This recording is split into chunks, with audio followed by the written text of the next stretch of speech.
Semana Santa is actually one of the most important religious tradition here in Spain. We were really excited to experience it ourselves.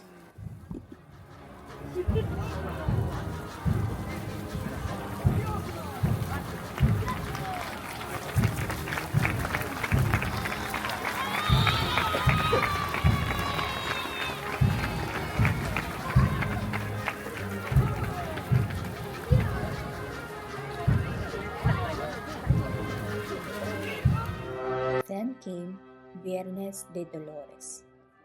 That's when we first saw the first procession. And at first, akala namin it would be similar sa Pinas. Medyo lively, may crowd, may bands. Pero dito, sobrang solemn. As in, everyone just stops and watch.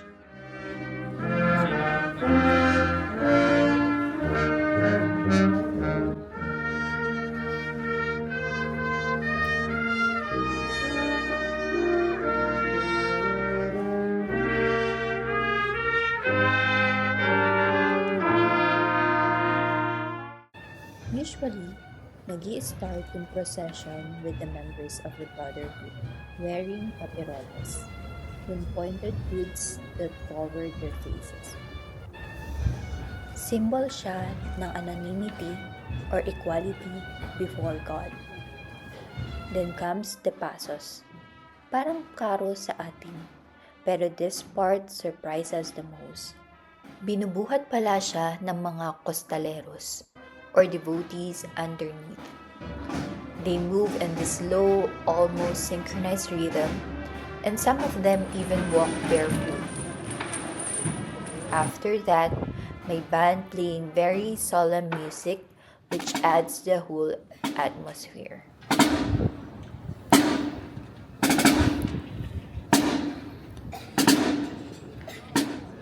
Habang tumatagal yung week, mas nagiging intense yung atmosphere. At this is where it started to feel very different from what we used to. Some procession lasts 6 to even 10 hours. At may iba pa nga nag-i-start ng midnight. Yung music din becomes very intense, especially nung Good Friday.